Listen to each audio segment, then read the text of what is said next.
And we're live again, but we're not going to show the video this time. Apparently, that got us taken down. That's crazy. We're gonna blink just a moment of it so you guys can sync yourselves up. Those of you who are watching, right here at timestamp 10101. All right, now stay with us. We're right here.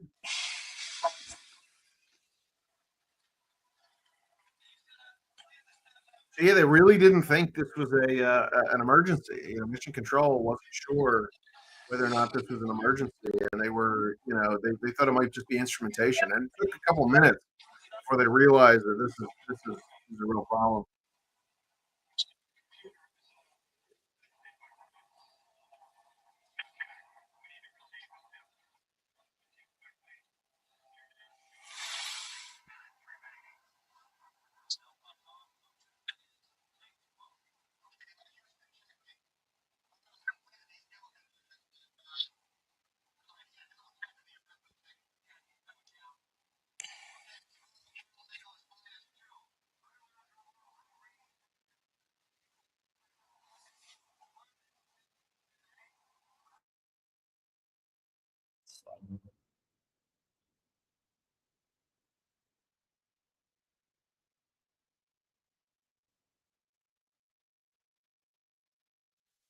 Are you guys say something? Hey. Hello. Commentary. You got to keep the DVD commentary going. No, I'm too sucked into the movie, man. I know, seriously.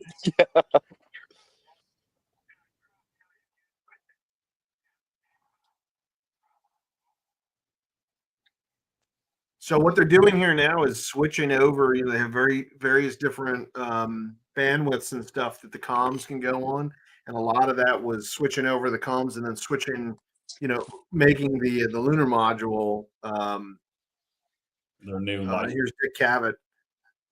Making the lunar module live and transferring, programs and stuff over there because the data would be lost. Man, the way they shoot this, where he stands up and turns the TV off right as it like breaks over to, we have an emergency. I know, right?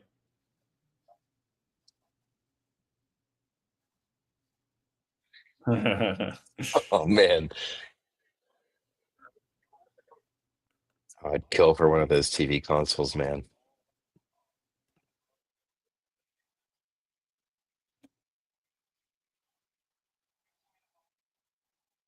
McCall's magazine.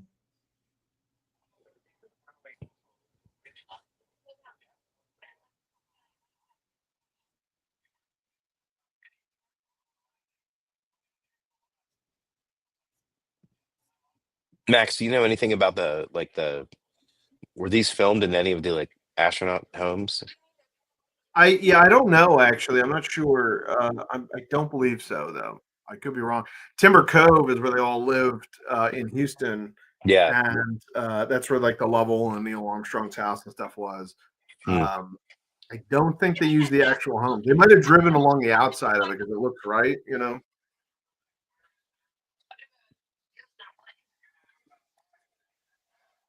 The Armstrong house is actually now owned by a space fan, and he's trying to recreate all the original interiors and stuff. He's finding the original style furniture and everything. Oh man, This is that's the original awesome. style, but the original actual like from photographs, you're finding that model of console desk and bed and stuff like that, and sofa.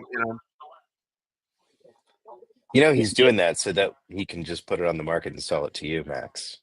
Well, I'm helping him, so I might as well. No, it would be make the most amazing Airbnb, dude. Yeah.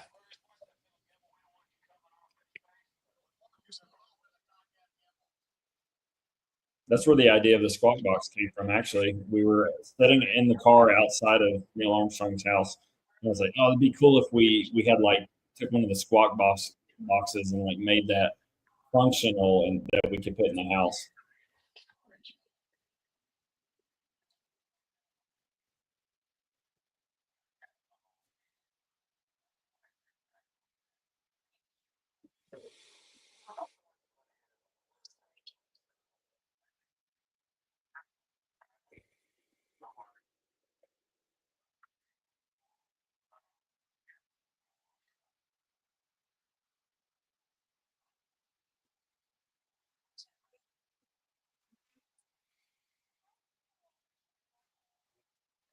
what I look like when my girlfriend wakes me up on the couch in the middle of the night.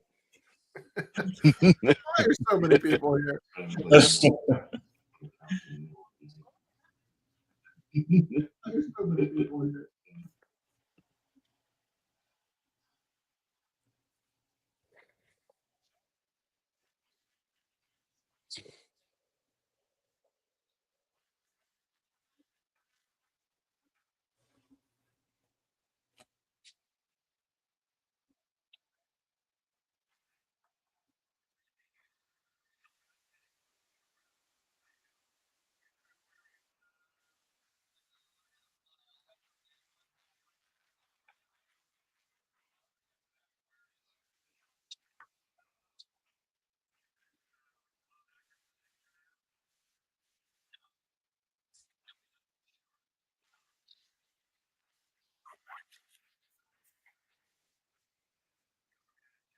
So yeah, this was a real concern. I mean, they were turning off the fuel cells and the batteries and stuff. They were turning the heat off, and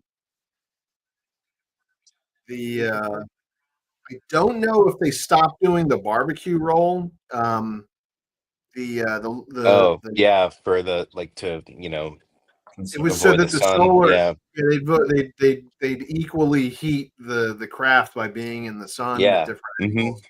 So they called it the barbecue roll. It would spin the whole way there, I and that think was they literally stopped it for to a keep. little bit and then restarted it because they were getting so cold. Yeah, I'm not sure. I think it's necessary for some of the equipment, but it was like almost all shut down. They really were in a dead craft. Yeah. The lunar module was the only thing up, and that they had on low power. Doing something it really wasn't entirely designed for, but they did theorize on um, making the lunar module a lifeboat, Oh, this scene is great. and they can't even get the overhead to work. Yeah. What's interesting is that and Jim Lovell used to talk about this. I watched a speech that he did on it's like a 2 hour long speech on the entire mission.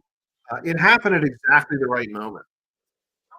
They didn't have any spare. They didn't have any spare electricity to keep going beyond what. If the accident happened earlier, they would not have been able to do a direct report. They were right. The only thing bad about it is they had just course corrected for an orbit, parking orbit, rather than being.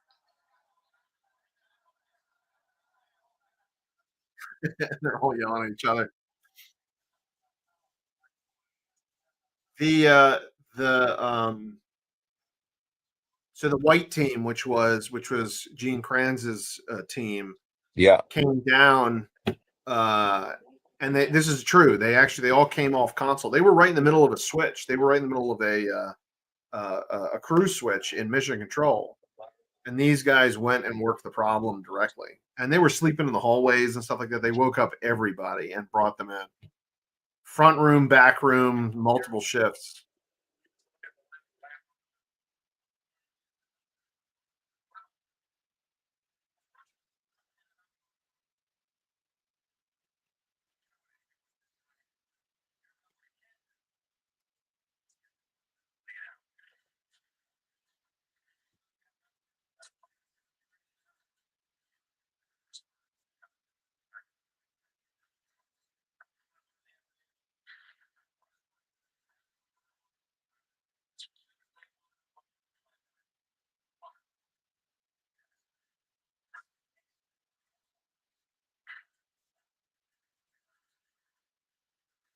So yeah, Nixon had wanted to be, seen as popular, and he was going to own this program and stuff like that. Even though under his administration it got severely cut. Yeah. Um, so this is why he flew out to the Hornet during Apollo 11 and 12's landing. He flew out for 13's landing. I believe he was aboard the Iwo Jima when they got there. There's a picture of him aboard.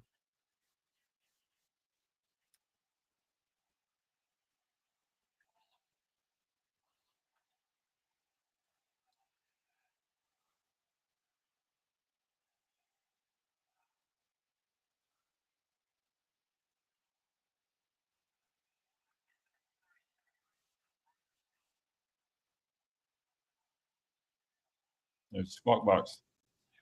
Not yeah. Yep, But not the correct not the one. real one. Yeah. That was a realistic DX60 that they used in the movie. Or whatever. Do you have one? Do you have one of those? I don't have a realistic DX60 now. I need to get one just for movie prop purposes. Yeah.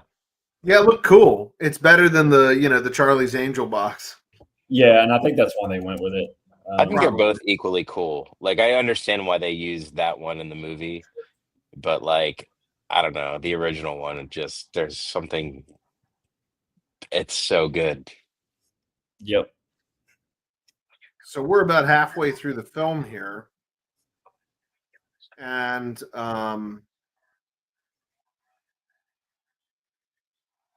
it's very accurate. I mean, this is day 2.5 or so, and they slow down right around the accident time, and then starting to work the problem, but it accelerates very quickly from there. The next 3 days happen, over the next hour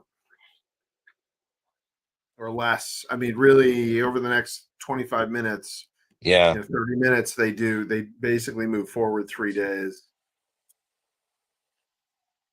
I think it started getting cold in there by like the day after, really cold.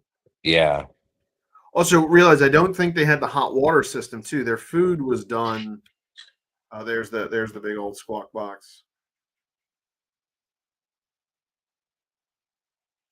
Yeah, and I mean, it's like if you think about their in-flight garments, right? Like they were made for them to wear when they're in like a comfortable sort Yeah, of temperature, comfortable. and it's like walking out into the middle of like a field when it's like 30 degrees outside in long johns, It was 30. I believe it got down to 37 degrees in the Yeah. Lamar. Yeah, I think that's right. It's crazy. Frozen hot dogs.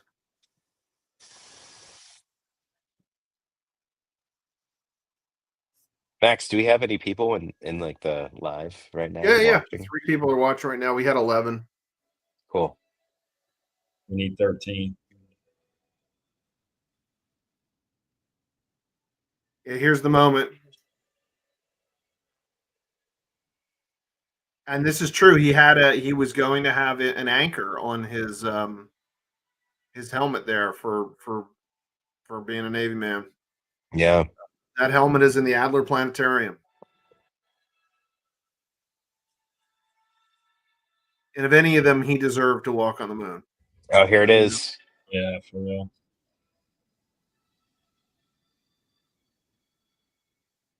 Regularly.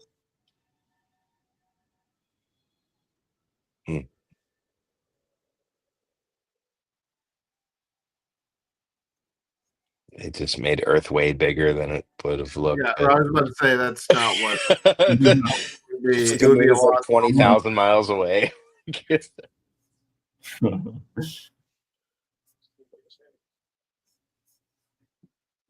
Man.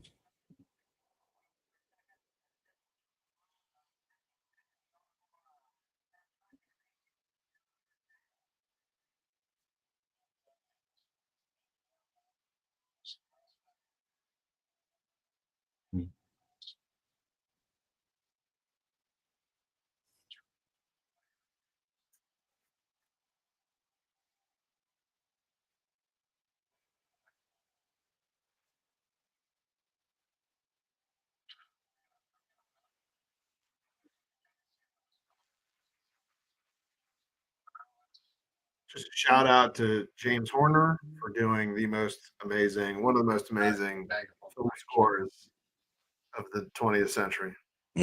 That's true. Also, Star Trek Through the Wrath of Khan and Titanic. Oh, that's true. Yeah. Titanic was Celine Dion. Oh, that's true. No, I'm just That was good. That was good. for anyone watching, it was a joke. That's it. I'm out. Well, I mean, she did do it. Yeah. So Paige mentioned I just saw this. Our YouTube takedown happened during the Apollo 13 emergency in the film. Oh, awesome. Intentional then. Google, we've had a problem. All right, so this guy is supposed to be basically John Aaron. Oh, he is, isn't he? Yeah. John, who we spent some time with in Tulsa, he's a great guy. Yeah. SCE Docs.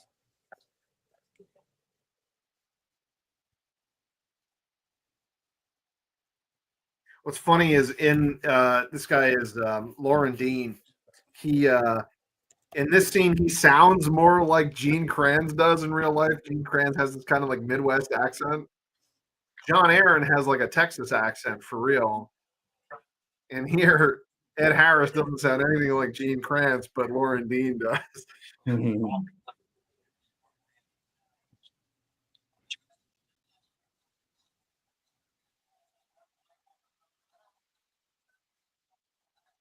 Did they actually call out his name as John Aaron, or Yeah, they call him John. oh, did they? Okay, cool. The OG still playing.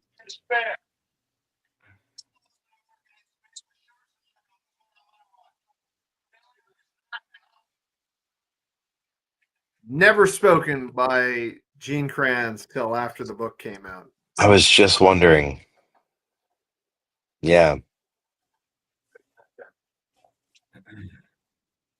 Yeah, that quote came from like Jerry Bostic, I think, if I'm not mistaken. He came up with failure is not an option. I thought it was Adam Savage. Just kidding. Yeah, that too.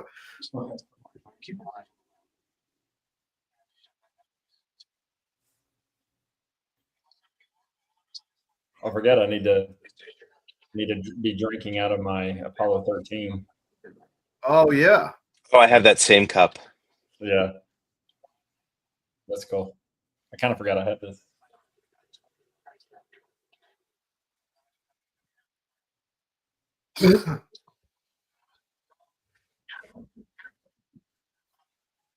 So we met a lot of the ecom team of Apollo 13 at the Tulsa Air and Space Museum, and they this is pretty real. I mean, they were really close to not having enough power. And something they talk about in the film but don't show it is how they buffered.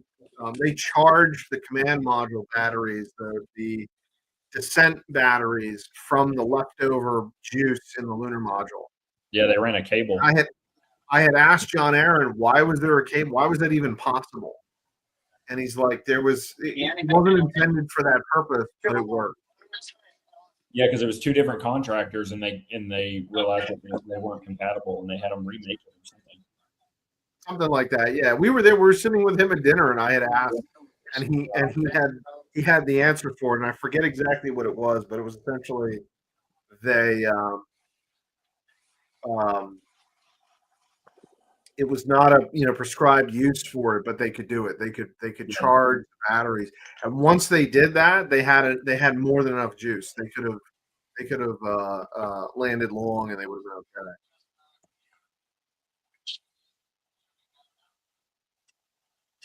And really, the batteries in the command module were only designed for the hour between separating from the service module and coming down in the atmosphere. There's a little bit of thruster movement and stuff to get to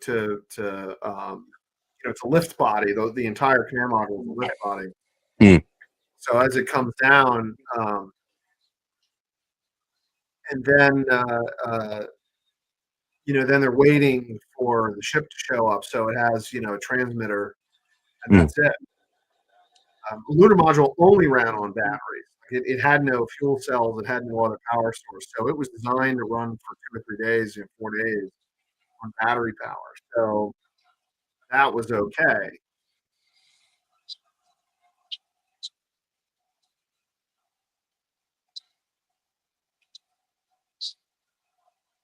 This was a miss. There was no reason why, when they designed these, they shouldn't use the same lithium hydroxide chem. Once They again, never changed it either for following missions. I think they just brought more. yeah, because a lot of the equipment was already made. So. This guy talking in the scene, my boss that I worked for at NASA worked with this guy. Oh yeah, Yeah. that's cool. Yeah, by the way, that blue suit there, that is an A7L. That's what they look like when the cover's off. Oh yeah, it is.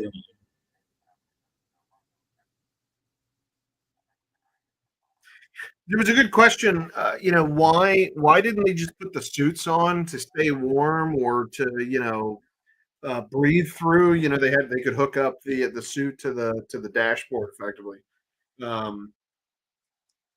The suit would have caused them to perspire, and that would have been worse. They could get hypothermia really quickly and had no way to warm back up. Using the pliss. There was some reason they couldn't use the pliss in the lunar module. I don't know what it was. Yeah, either.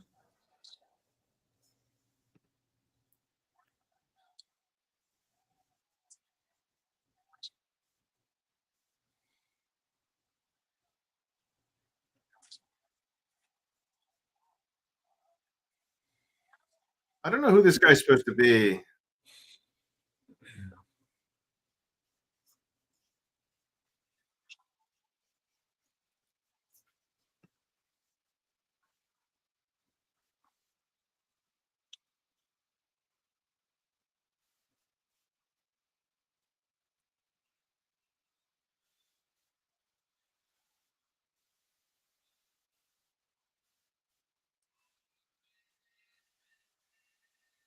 There's the tape player again. Hank Williams. Yeah, you can see how cold it was. Mm-hmm.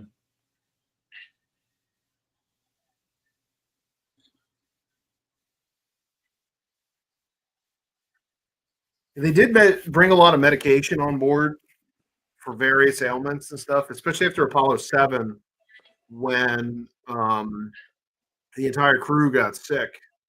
And in fact, Wally Schirra used to do ads. I think it was for Afrin. It was and a decongestant. He would do ads for Afrin, which they did bring aboard Apollo 7 after the Apollo 7 incident, where they all got sick. Those are great. Look those up on YouTube. The Wally Schirra Afrin ads. Yeah, that's good.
Yeah. So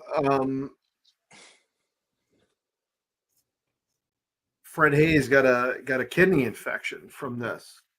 Yep.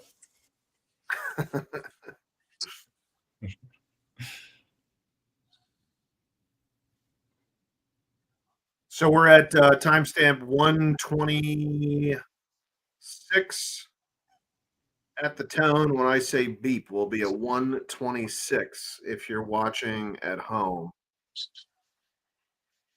9, 8, 7, 6, 5, 4, 3, 2, 1. Beep 126.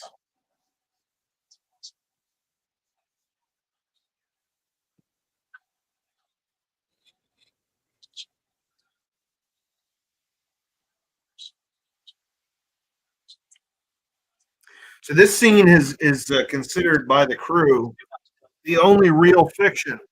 They never lost their temper with each other. There was at no point, uh, they claim there was no point, and I think there were onboard recorders, at least while the power was on. Um, No yelling or anything. no, it didn't get tense. They were very professional with each other.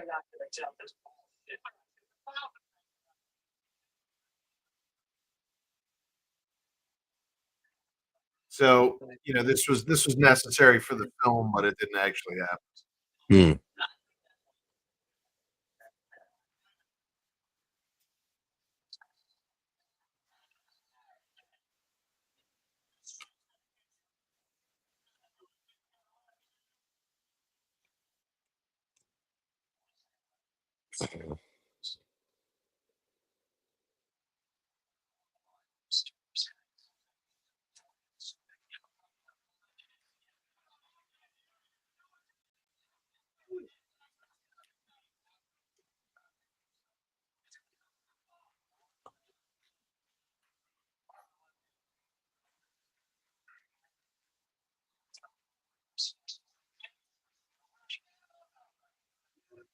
If I'm not mistaken, Jack Swigert actually worked quite a bit on the Block 2 command module at North American. They had a redesign after Apollo 1, and you know one of those things, one of the factors that contributed to Apollo 13 being sort of the perfect crew for that accident was Hmm. that Jack Swigert was actually he knew the command module inside and out because he helped build it. Yeah. I don't remember where I read that, but uh, I the astronauts, a lot of the astronauts were involved. If you were command module pilot or whatever, you went to the plant. You were involved in a lot of that stuff for your crew for your mission. Like Gus was with the whole development of the Gemini and stuff. So, he helped Yeah. a lot. Oh, yeah. Well, they called it the Gus Mobile. Yeah, exactly. And he was kind of peeved that he wasn't involved in Apollo 1, which is why they make comments and give notes and stuff, but a lot of it, some of it wasn't followed, and the standard of care for, they claim that North America didn't have, at the time the culture was not fixed that stuff. It was just pilot gripes or whatever, which Yeah. changed very quickly after the Apollo 1 fire and the investigation. Which is a great lesson in not siloing. Having silos. The operator and the designer and the builder should all be working together. Yep.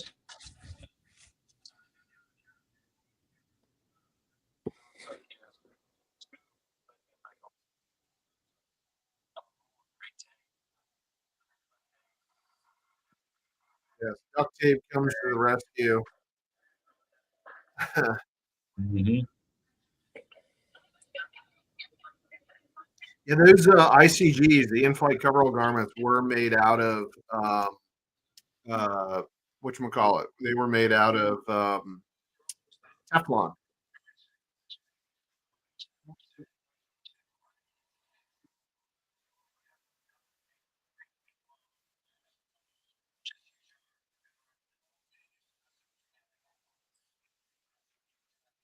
Anthony, you falling asleep? I'm struggling, but I'm awake. I have not fallen asleep. If you gotta go, you gotta go, man. That's fine. Yeah, I'm like quickly approaching 24 hours awake. Do you need to change out your CO2 canisters? Yeah, let's get you some fresh oxygen in there. Yeah, I might need to here. I'm gonna drink the last bit of this water in here. You want to go get some water and come back? Yeah, I do. I'll be right back.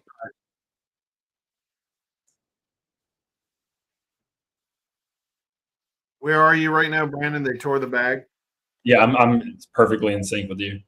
I might have paused mine for half a second there. Okay. This is real footage. So Wally Schirra went and did after he retired being an astronaut. he went on and did a lot of on-air commentary and stuff like that about the Apollo program. There were enough launches that having like kind of a permanent go-to astronaut was a big deal. Yep.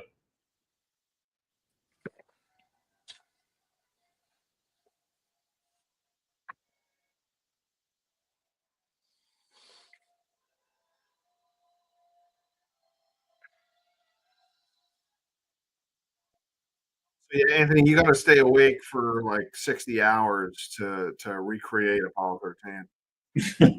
Oh Big, yeah, big well I'm good. hot dogs I'm and stuff.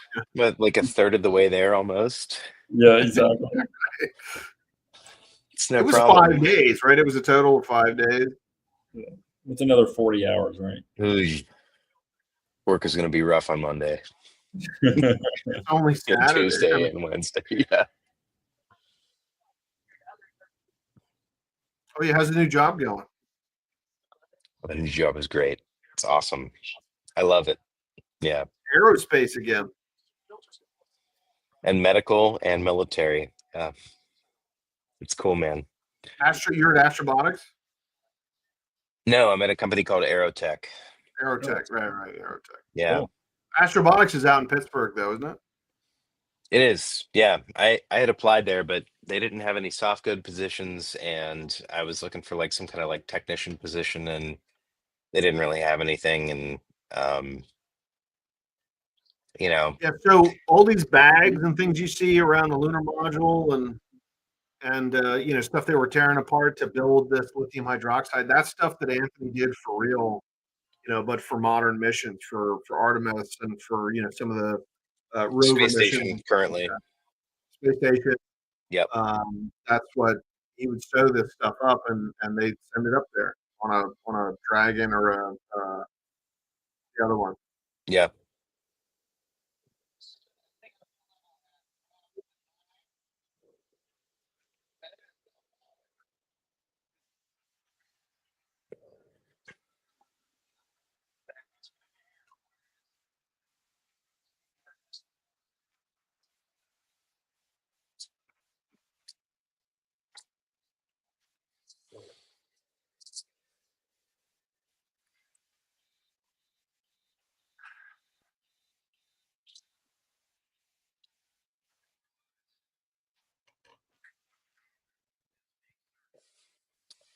And Apollo 13 is just one of those movies where I can never tire from watching it just as many times. Like this and like Interstellar, maybe, I guess, it's just Mhm. it's one of those movies I just cannot get tired of. It's No, just definitely not. so good.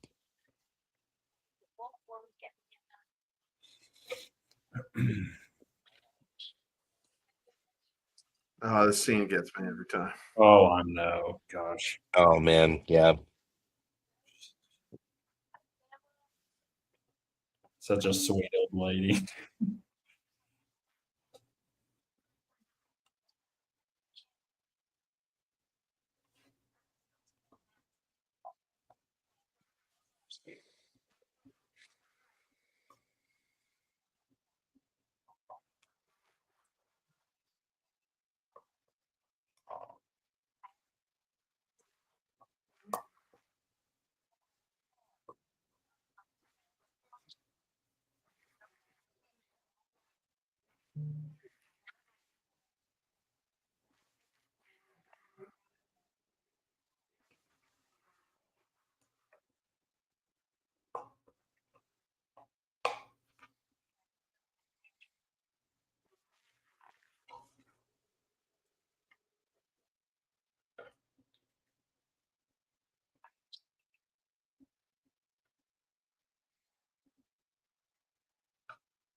Gene Spiegel Howard. I believe that was Ron Howard's mother. Was it really? Yeah. Really? No way. Oh, that's cool. I never knew that. Yep. That's super cool.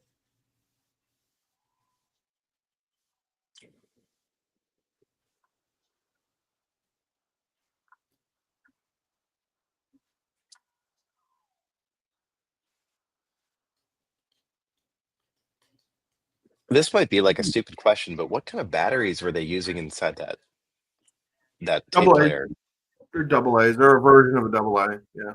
Okay, yeah.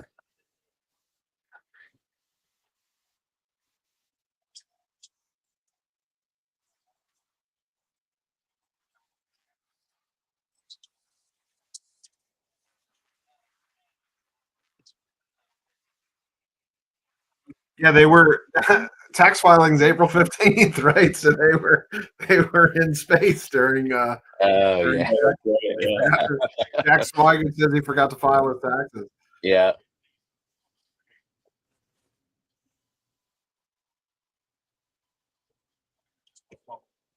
Oh, this flight surgeon drives it. Yeah, Drives I the don't crap know out of it. if this actually happened or not. Yeah. And is that Rusty Schweigert? Is he supposed to be?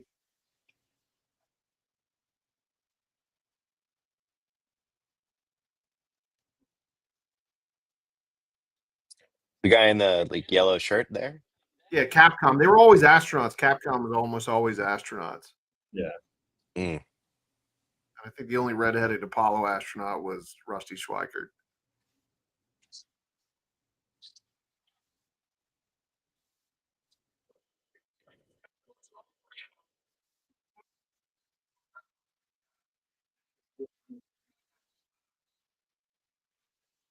I don't know. That doesn't feel made up to me. I feel like that probably happened. Probably not. Yeah. Yeah, you can imagine the frustration they were going through. Gene Yeah. Kranz was a pilot too. A lot of these guys, even in mission control are pilots. Jerry Griffin was a pilot. Um,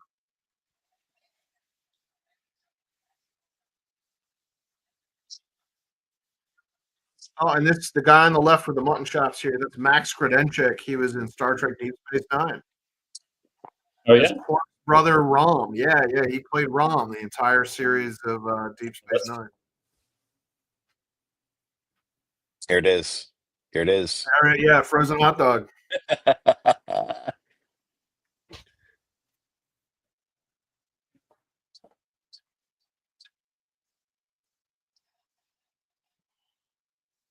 Whether they had hot dogs in the meal kit, I'm not sure actually.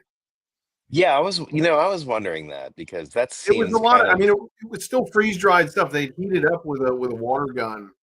They had a yeah. hot water gun on Apollo, and it would go inside these like one way valves and reconstitute. They had spaghetti. They had meatloaf. They had other stuff. Yeah, Ryan just like in the last like month was doing all that like Yeah. replica Yeah. like the Repro spaghetti and food. meatballs and Yeah. yeah. Yeah, the food didn't get to be kind of real until 17. They started using some more like drink packets and some other stuff, and then like a more kind of legit food that you use a fork and knife and stuff. They just had a spoon on Apollo. It was literally just a spoon and these reheat packets with Yeah. a hot water gun. I think Skylab they started to have real food kits, and then shuttle and ISS. It was just they were like MREs. Like they had real meal kits. Oh, look at that cat.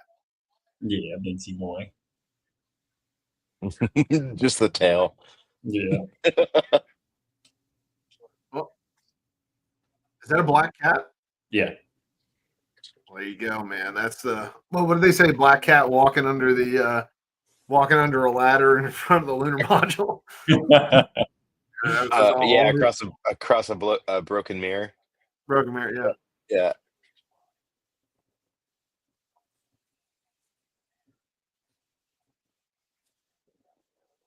That's actual footage, right? No, it's not. That's Jeff Kluger. Actually, that's the guy that wrote the book.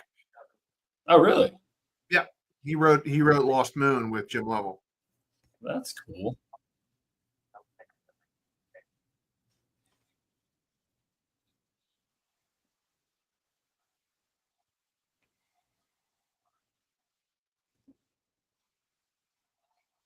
Everyone light your cigarettes up. So these guys are not flight controllers. This is a Grumman engineer, and the back room and stuff like that were these independent contractors that they sent people in.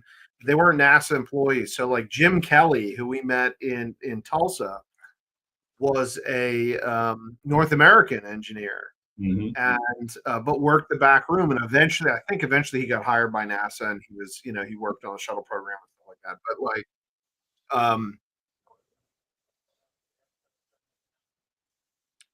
yeah. So this burn is where Jim Lovell, had used that procedure he came up with in Apollo 8, like Brandon was talking about, using the Terminator line. And Jack Swigert, is timing the burn with his Speedmaster watch, which is where Omega earned their Snoopy Award, was from the timing of this burn. My one coworker, when I was at NASA, went to an estate sale because on the website that was like advertising the estate sale, he saw like a Snoopy pin in one of the pictures, and he was like, "We got to go." So he goes there, and it had been like pushed onto like a cork board with like a bunch of other pins, Yeah. and he got there, and the cork board was there, and the Snoopy pin was gone, and he was just like, "Ah." Dang. He's like, "All right, whatever." So they wander around the rest of the house, and they're getting ready to leave, and he finds this jar. And it's like a jar of pins, and he dumps it out, and the Snoopy pin was in there, and he got it. No way. Yeah, and it was You know it where it's was from? yeah, it's the lady that like helped develop the Canada arm for the space shuttle. It's pretty cool. Yeah.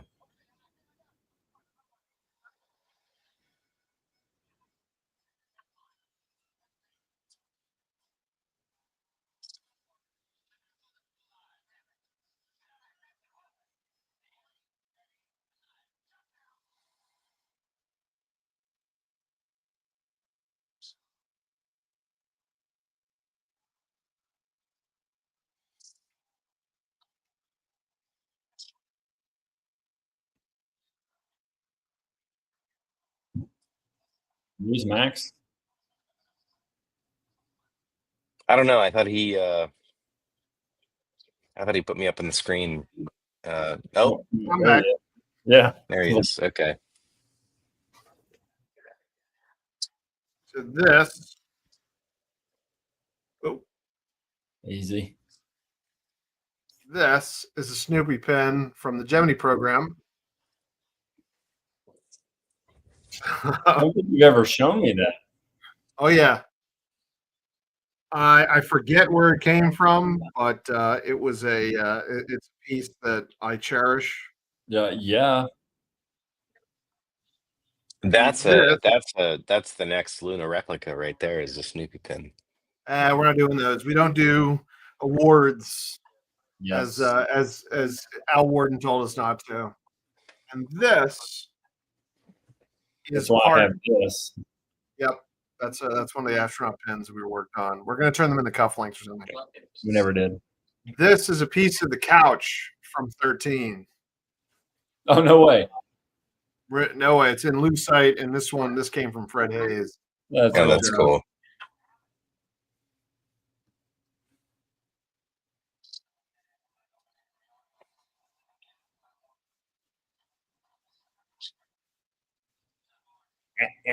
Cat's trying to eat the like.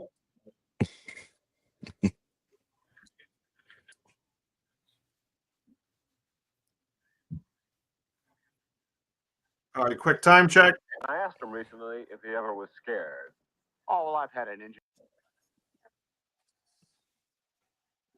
So now this is the part where he tells the story of Oh, the algae. the algae, the bioluminescent churn. Mm-hmm. And when I spoke to Jim Lovell on the phone sometime during COVID, he was sequestered at home because of COVID and stuff like that. And I had to call him about something, and I said, "All right, I'll talk to you later." And he said, "I won't take any more of your time." He says, "No, I got nothing better to do. What do you want to talk about?" And he recounted this entire story to me. talking Man. about the keyboard and stuff like that, and I was tickled pink. He's like, "Oh, stop me if you've heard this before," and I said, "I will not. You go right ahead." I don't think I've heard this before. Why don't you tell me, Jim? Please tell me more.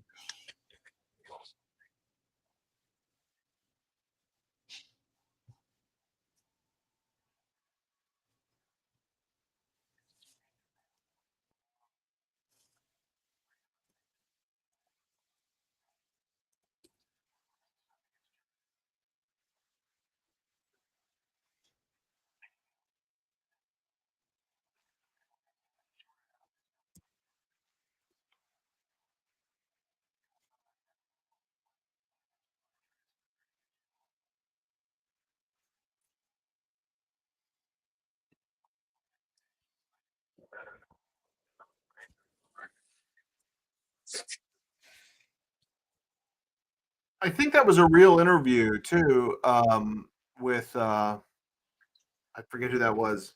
That might have been a real interview. But they replaced him. They replaced Jim Lovell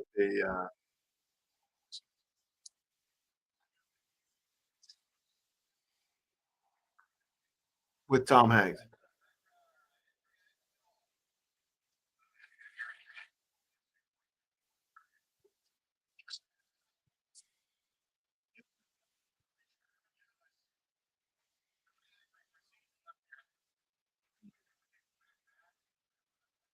Now, if I'm not mistaken, that was actually if once they burst that helium disk, they couldn't relight the LM engine. So they were doing the rest. They were doing the rest on thrusters. RCS sources. So they really didn't have much left at this point.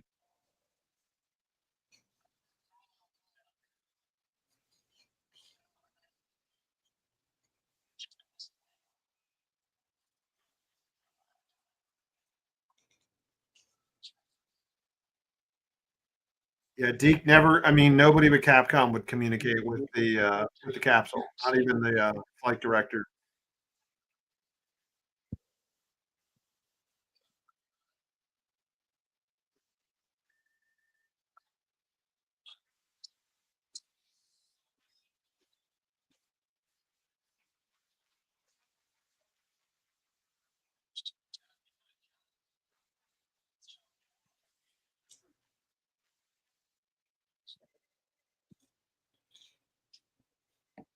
This is what I was talking about: recharging the descent batteries on the command module from the lunar module, and they really don't go over it that much. They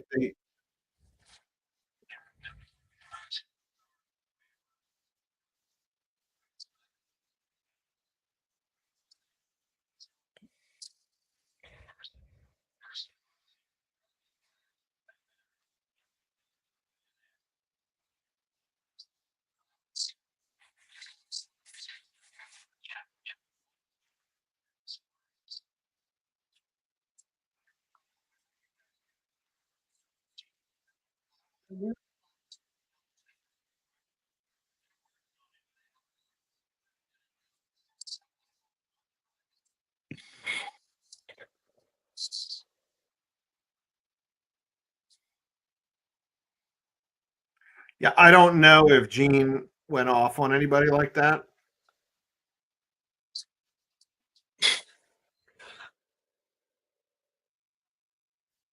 Yeah, but it's a waste of Ed Harris if you don't have him flip out on somebody in a movie. Yeah, Right? right. He's so good at it.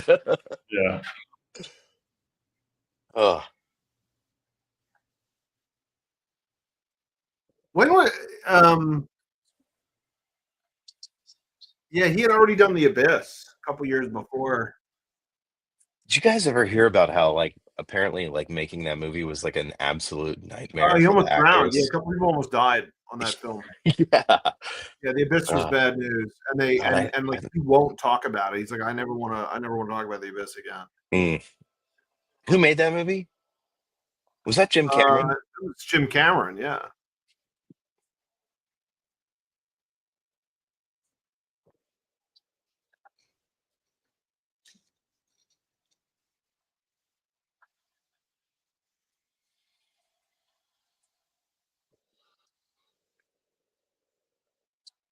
Oh, the Corvette.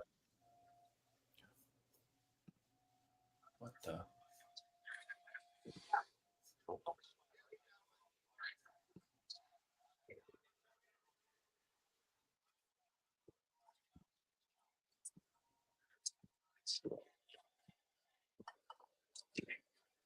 Someone turn their volume up a little bit. I think my thing skipped ahead a couple seconds. No, mine cut out. Like, what's your timestamp? 1:52:09, 10, 11, 12. Where are you? Yeah, I'm 152:15, so should be close enough. 20, 21. Here, wait, I'll slow down. Tell me when you get 22. Oh, already passed it. Yeah. 30. Now.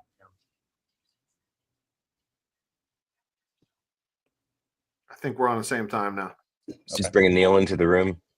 Yeah. Yep. Sorry, I can't do timestamp on VHS, but Oh, that's true. Yeah. Hi, this is Buzz. I don't think I have the date. How we doing? yeah, I'm like a little bit ahead of you guys. Hold on one sec. I'm like ahead by like 5 seconds. Spoiler alert. I gotta- Neil Armstrong grabs a chair. yeah, all Sorry. across the room.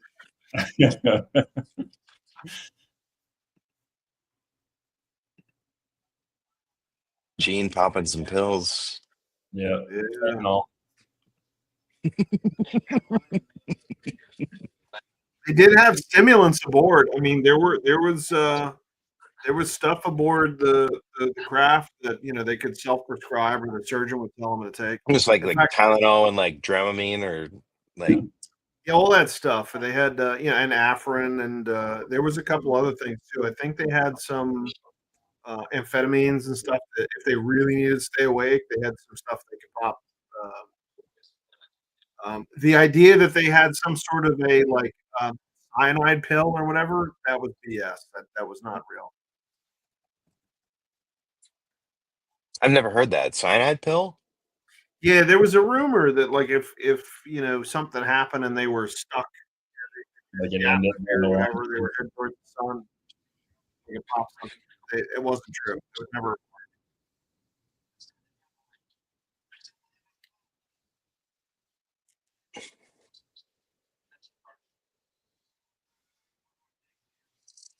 with the heck of a day to quit smoking methamphetamine. Yeah, right. It's the wrong day to stop sniffing glue. Yeah.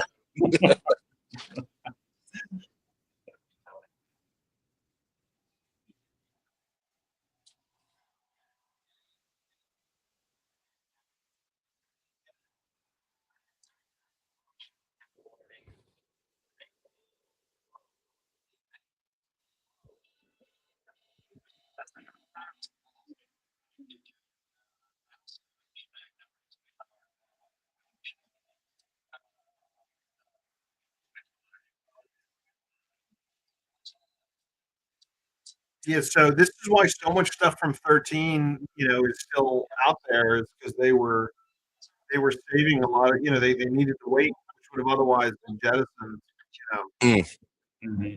with the lunar module. Everything got thrown out with the lunar module, which is why there's only one pair of lunar overshoes that ever went to the moon because they brought them back on 17 just to bring a pair back. Yeah. Did the 13 module burn up, or did it shoot off? No, if I'm not mistaken, actually, I think They said in the sun, didn't they? the ascent stage of the lunar module, or no, I think both of them. It's it's orbiting the sun. Yeah. Oh wow. Yeah, people spot it every once in a while. They're like,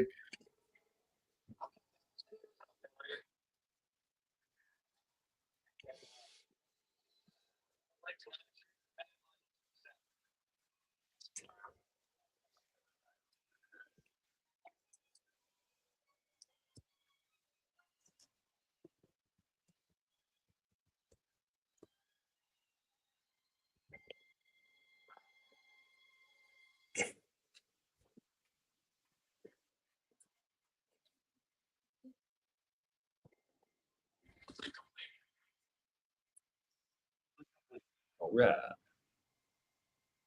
It's things like that where they're powering it back up that inspired me when I got my first pickup truck from my grandfather, who was a mailman, and this truck had like 1,000,000 miles on it.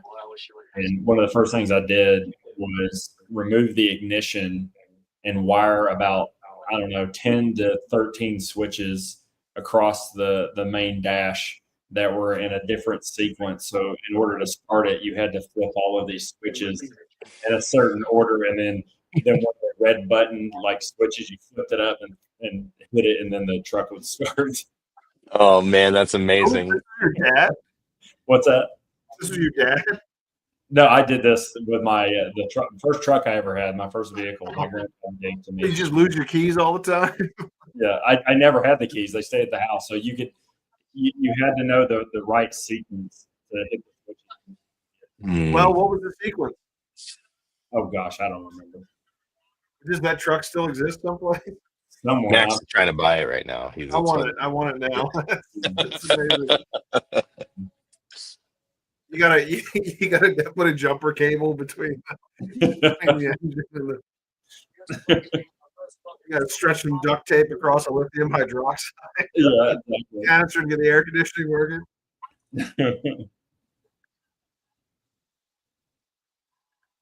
Yeah, so there's real pictures of this. Actually, if you look online, Oh yeah.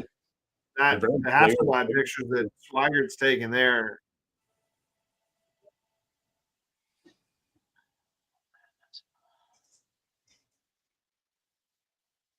Yeah, so it was fortuitous that they learned that if they had um,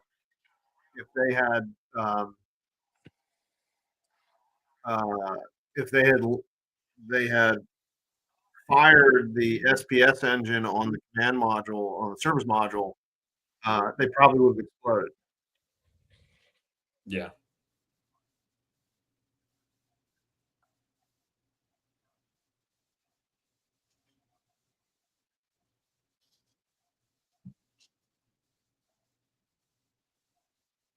And Jeff Fluger again.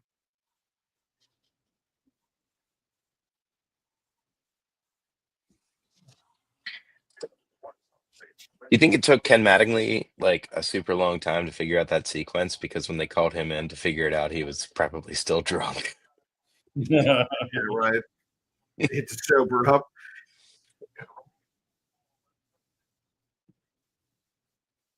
Chet Huntley.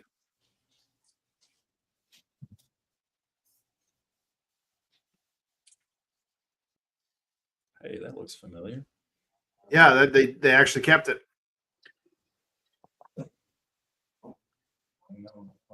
Where's it at? It's at the Adler Planetarium.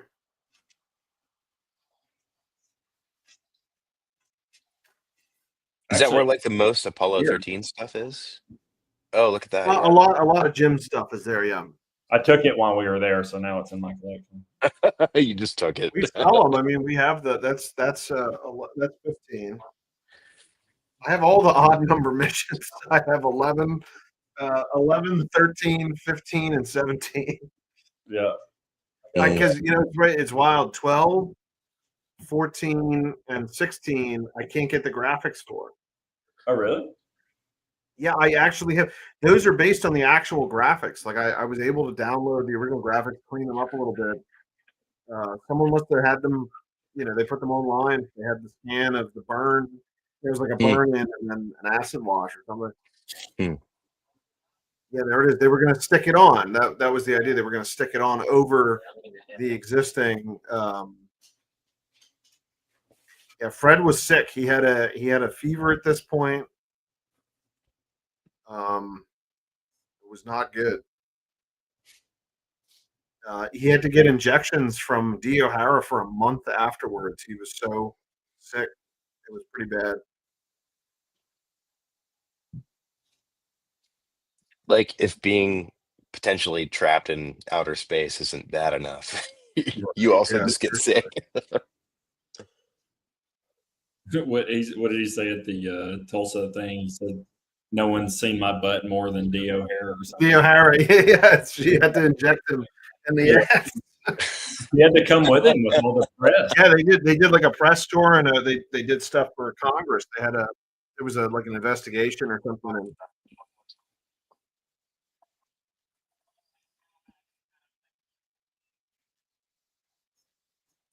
pyro batteries being the batteries required to jettison the chutes, if I'm not mistaken. Yeah, I believe that's right. Yeah.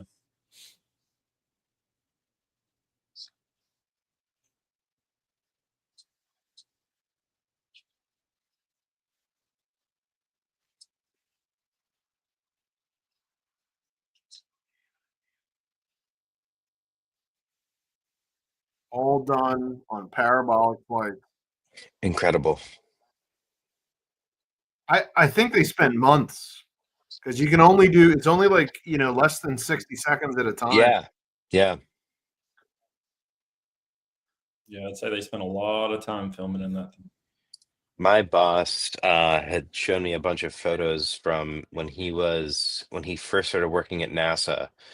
Him and his other buddy from the Marines were in charge of, I mean, they would go on those flights with the astronauts, and he showed me these film photographs of him and his buddy standing outside of the steps going up to the fuselage of the vomit comet, and they're holding these oxygen tanks on their shoulders, to like, because it was when they would like, when they would fully pressurize the suits to do like, simulated zero G and the suits for shuttle.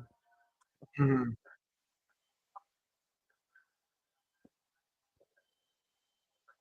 And they're wearing like tank tops and like cut off jean shorts, like real high up, like just, a bunch of dudes from the early 90s just, carrying oxygen tanks on their shoulders going up to this thing. And then they would just float around for, I don't know how long those flights were, an hour.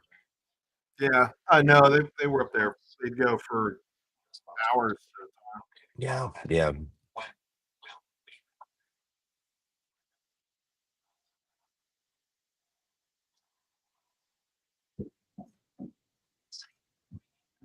That's the New Orleans, right? They used in this movie because the Iwo Jima at this point would have been decommissioned.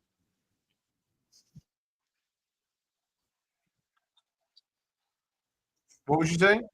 I think they used the USS New Orleans for the boat. Yeah. Right? Yeah, because the Iwo Oh. Jima had been decommissioned at this point. Yeah, they're LPHs.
It's been a privilege flying with you.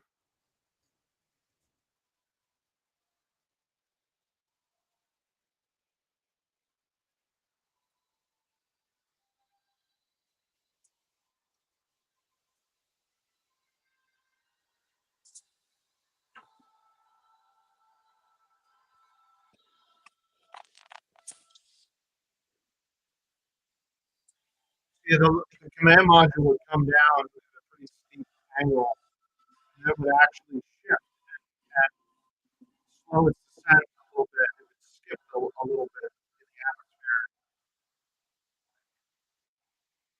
And because they were coming down backs towards the Earth, that slowdown would cause eye, eyes in cheese.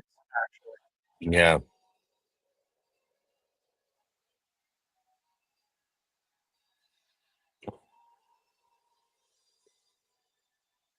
I believe they hit the atmosphere at like 20,000 miles an hour or something.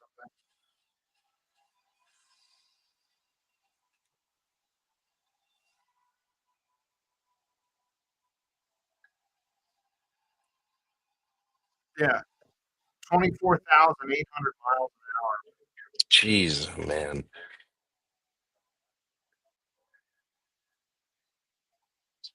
Those this is before they were using heat tiles. You know, the heat shield was a honeycomb that was individually filled with a caulk gun, and then if there was any kind of air bubbles or anything in them, they'd have to cut it out and redo it. And it was done. They X-rayed, I believe it was X-rayed the entire every section of the heat shield. Wow.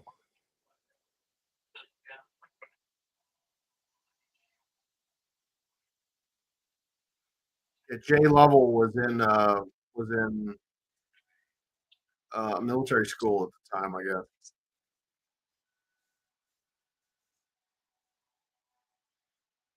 That's Jeff Lovell.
And this is true too. They did take longer to get out of the LOS. Mm.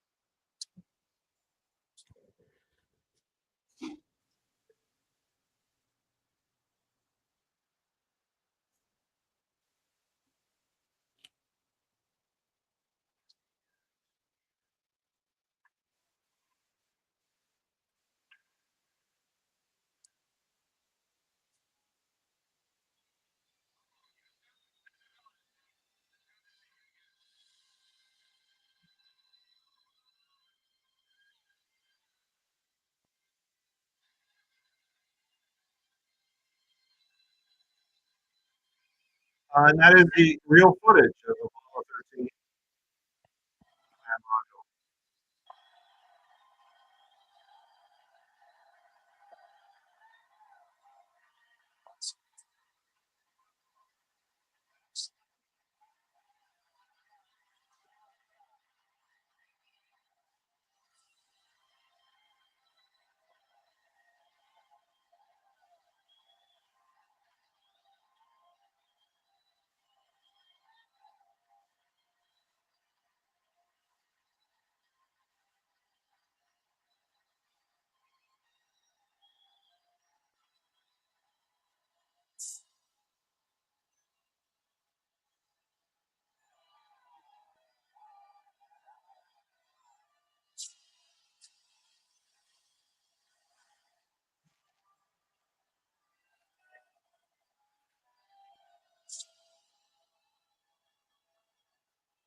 So yeah, here's the Navy Frog team off of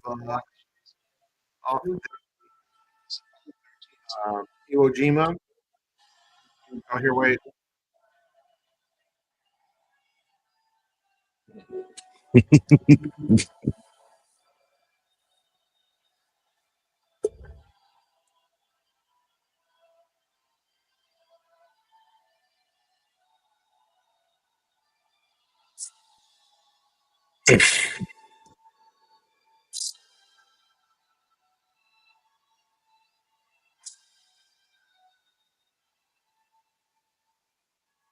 And by this point, they weren't. This was the first mission they didn't quarantine anybody because they hadn't been on the moon.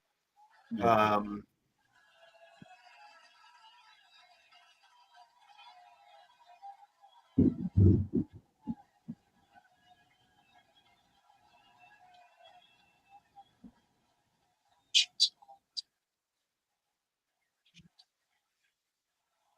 It's Apollo 11, but I'll put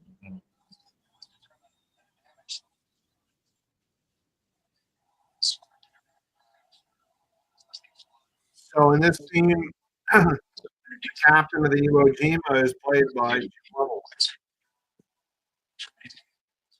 They show him. Oh yeah, shakes his hand.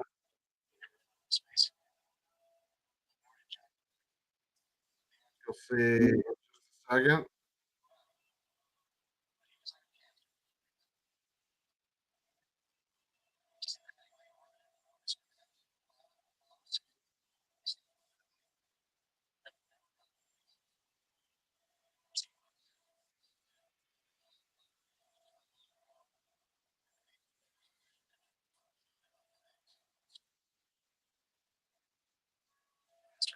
Yeah, there he is.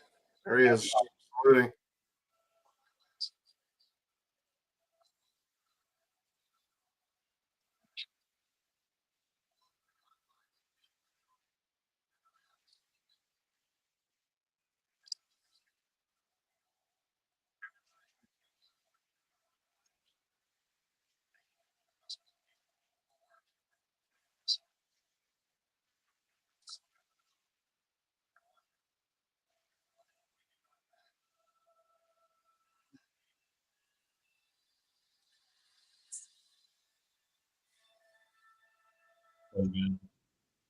it.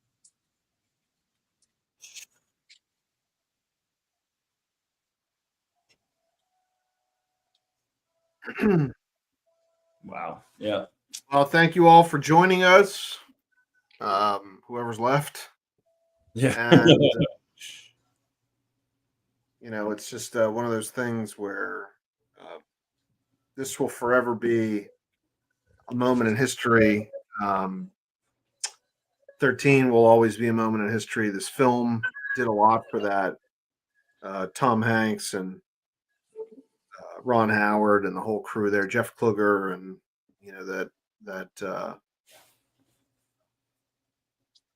but the real guys, Fred Hayes, Jim Lovell, and Jack Swigert were and all the crews at Mission Control and the back rooms and stuff were made that happen and made them survive. And Jim lived another 56 years, 55 years.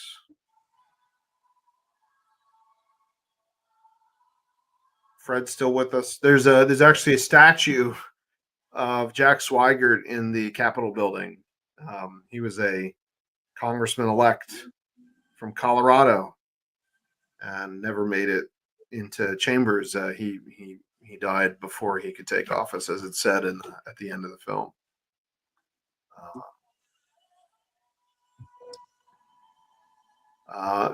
Any last things you guys want to say, Anthony?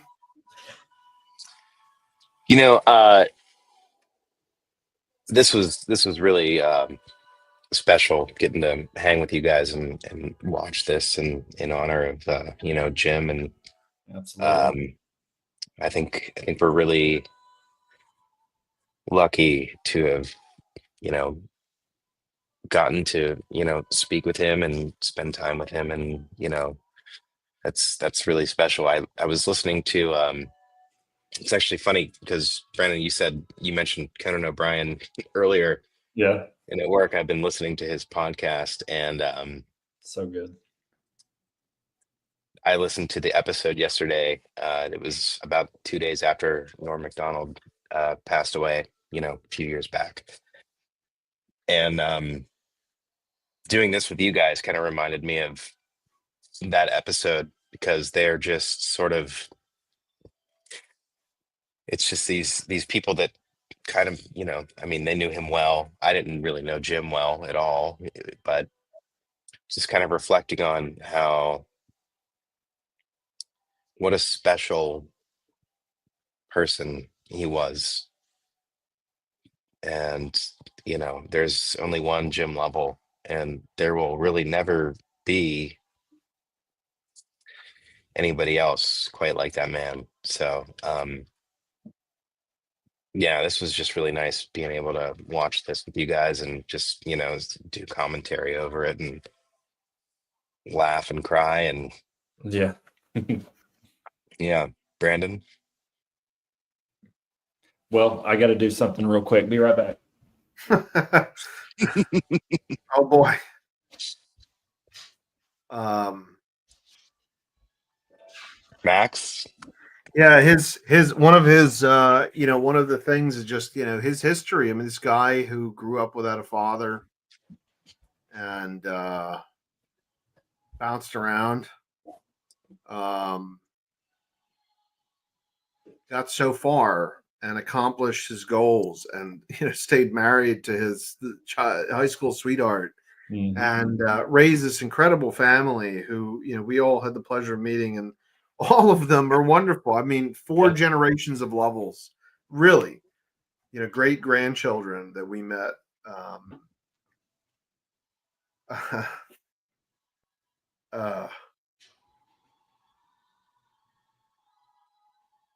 Go ahead, Brandon.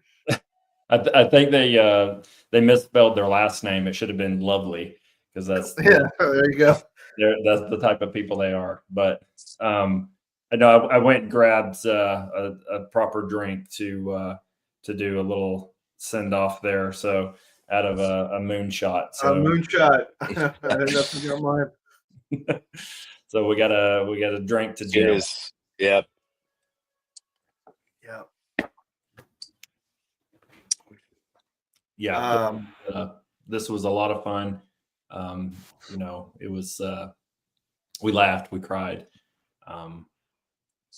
Yeah, I'm still crying. Damn it. That's. I know it, dude. I'm very proud that we were able to do something that pays honor to these guys, to Jim, and in their lifetime, and they saw that people still cared. This is way past the generation that watched this live, and something Jim always asked me when I talked to him on the phone, and when I saw him a few times more recently. He was amazed that we could do this, that people cared enough to buy this stuff, jackets and flight suits and whatever. And I always said, there is such a resurgence. There's such a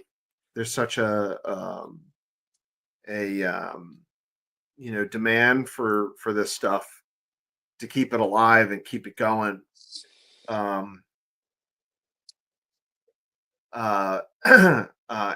And he always is kind of surprised. He's like, "Really? I can't. You're kidding me." And it was always really nice to tell him that, because it meant that what he did 50 years ago, still meant something, even when there are no more ticker tape parades and there are deniers and stuff. Yeah, it's meaningful. It's very meaningful work. mm-hmm. It is. Yeah. Every event we've ever been to is meeting the family of these astronauts and stuff who have gone on or are still with us, and in their later years and stuff, you know, how many people have come up to us and just really thanked us for what we're doing. You know, we're a small team over here, and you know, we're not doing this for ourselves and out of selfishness. We're doing it for the future and the next generation to keep that history alive, and you know, so people can remember, you know, Jim and all those who have passed and who will pass.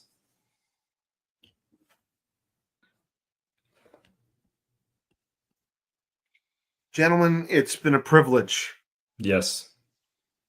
flying with you both tonight. Yes. The Oh, Jim man. and the Lovell family. Here's to you guys. Godspeed. Love you guys.